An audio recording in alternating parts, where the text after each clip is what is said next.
Bienvenidos alumnos, en esta oportunidad voy a dar comienzo a la unidad número 8.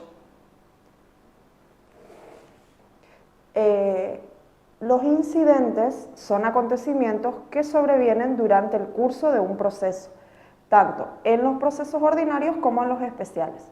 Como principio general, decimos que todas las cuestiones que tuvieran relación directa con el objeto principal de un proceso y no están contemplados en un trámite especial, se tramitan por la vía del incidente. Tienen carácter accesorio y contienen todas aquellas cuestiones menores que se susciten a lo largo del proceso principal y que no tienen una forma específica de tramitación dentro de un ordenamiento procesal, como por ejemplo, en el caso de los incidentes de nulidad de alguna notificación. Cuando alguna notificación fue cursada de manera defectuosa, se debe plantear por medio de un incidente, acreditando el vicio o nulidad en dicha notificación a los efectos de volver a cursarla, lo que se explicará en detalle en el punto siguiente, donde hablamos de las nulidades. Existen distintos tipos de clasificaciones en cuanto a los incidentes. A fin de categorizarlo, la doctrina los ha categorizado en dos categorías, ¿sí? En dos clases. Por un lado están los incidentes regulados o específicos, que son los que se encuentran en una regulación específica dentro del ordenamiento jurídico y se hallan específicamente en los artículos 346, 347 y siguientes del Código Procesal. Por otro lado están los que se denominan residual o no regulados y que de algunas maneras se encuentran en el artículo 191 del Código Civil del Chaco, acaparando residualmente a toda cuestión que se suscite dentro de un proceso que no tenga una regulación específica o no esté especificado y que se plantea por medio de los incidentes. También podemos clasificarlos según el efecto que produzcan en el expediente principal, en suspensivo y no suspensivos o devolutivos. Los suspensivos son aquellos que suspenden el trámite del proceso principal hasta tanto se resuelva el incidente, y el no suspensivo es el que por regla general se encuentra establecido en el código y como principio no suspende ni paraliza el trámite del proceso principal.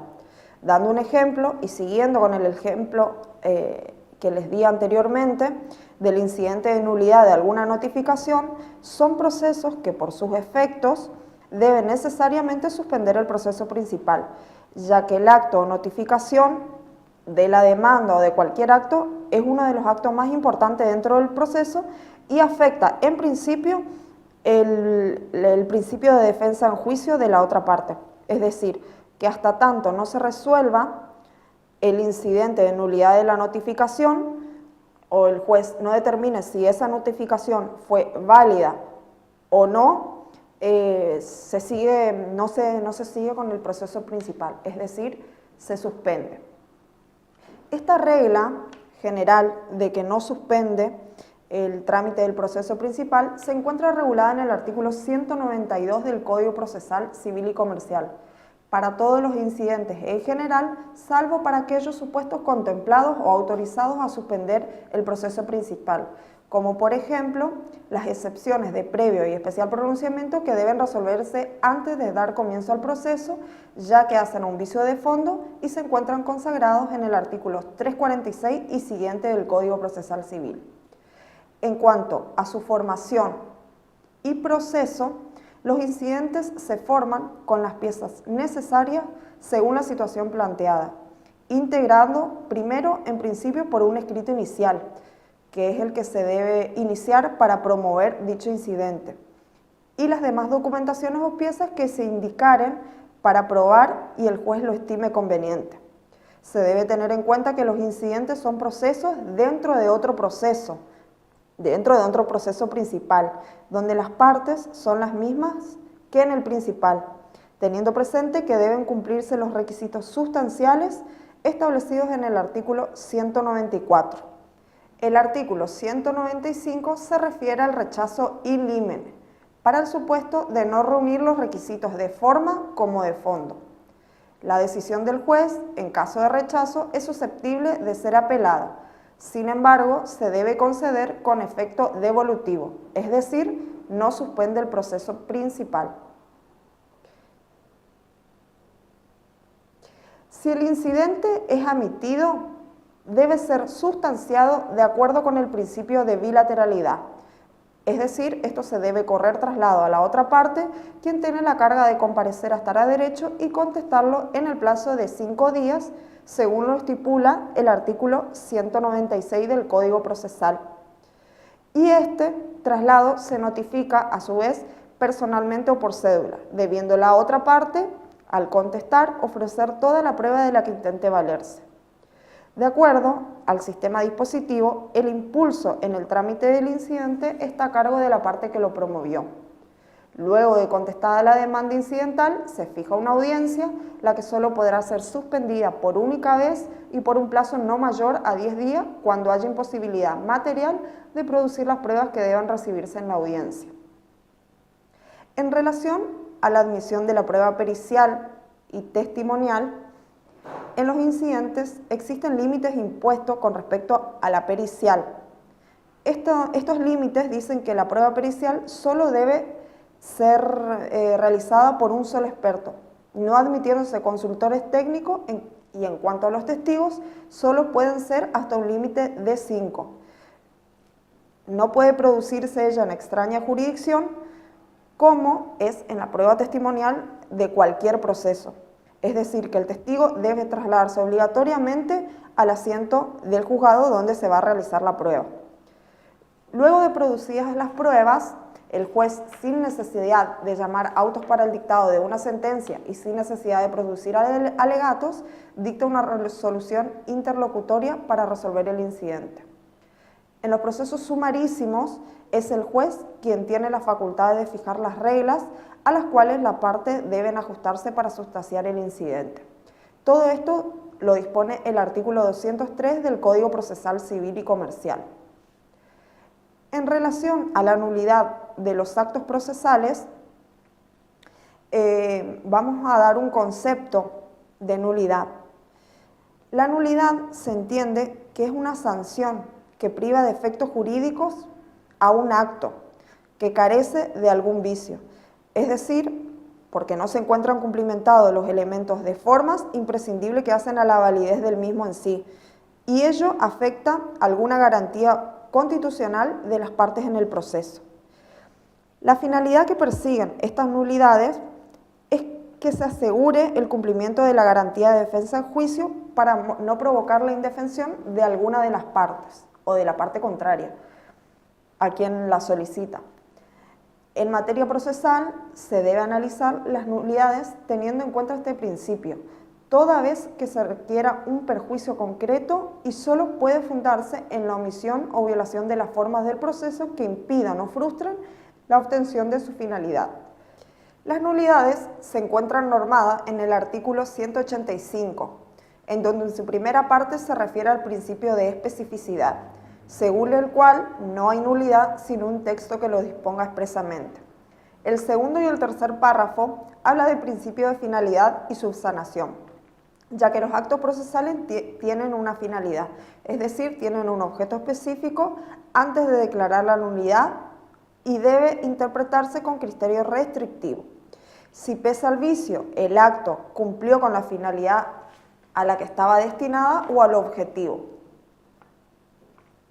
Las nulidades se encuentran contempladas en el Código como incidente en los artículos 188, 191 y siguientes, pero además pueden ser planteados por otras vías, como por ejemplo el recurso de apelación que se encuentra en el artículo 267.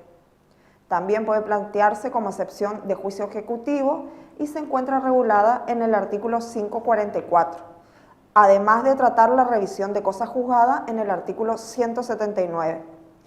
También puede plantearse como acción autónoma de nulidad. Como recurso de apelación, solo puede plantearse si existe un vicio en una sentencia considerada en sí misma, pero si el vicio es anterior a la sentencia, la vía adecuada para plantearlo son los incidentes. El incidente de nulidad en algún acto puede ser planteado aún después de dictada la sentencia, pero siempre que el interesado no haya consentido por algún acto o medio el vicio y luego de 5 días de haber tenido conocimiento. El principio de subsanación se encuentra en el artículo 186 e indica que todas las nulidades son susceptibles de ser subsanadas, sea el acto nulo o anulable mediante el consentimiento expreso o tácito de la parte afectada por el vicio. Las nulidades de los actos procesales se configuran cuando estos carecen de algún requisito que impide lograr su finalidad a la cual están destinados, en donde se produce el quebrantamiento o la inobservancia de las formas del proceso o los elementos del acto procesal. Y por el principio de trascendencia debemos señalar que no hay nulidad si no hay un daño, es decir, que la parte que alega debe expresar no solo los perjuicios sufridos, sino además la defensa que se privó de efectuar o oponer en el caso de que el vicio no hubiera sido realizado. El incidente de nulidad debe plantearse dentro del 5.º día, como les había comentado, de haber tomado conocimiento la parte del vicio que invalida el acto y además cumplir con ciertos requisitos formales que hacen a la admisibilidad de ellos. Uno de ellos es la existencia del acto irregular o viciado. El segundo requisito que establece el artículo es la sanción de nulidad específicamente prevista por la ley. Esto lo hace el principio de especificidad, es decir, tiene que estar contemplado dentro del ordenamiento jurídico. El tercer requisito que debe cumplir es el interés jurídico protegible, fundado en el acto viciado que ocasiona el perjuicio para alguna de las partes, y esta parte que nombra el perjuicio debe señalarlo. El cuarto requisito que establece la norma legal es la petición de parte, es decir, la parte debe hacer una presentación judicial por escrito. Esa parte, a su vez, que hace la petición, no debe haber participado en la comisión cuya nulidad se peticiona. Es decir, la nulidad no debe ser culpa de la parte que solicita.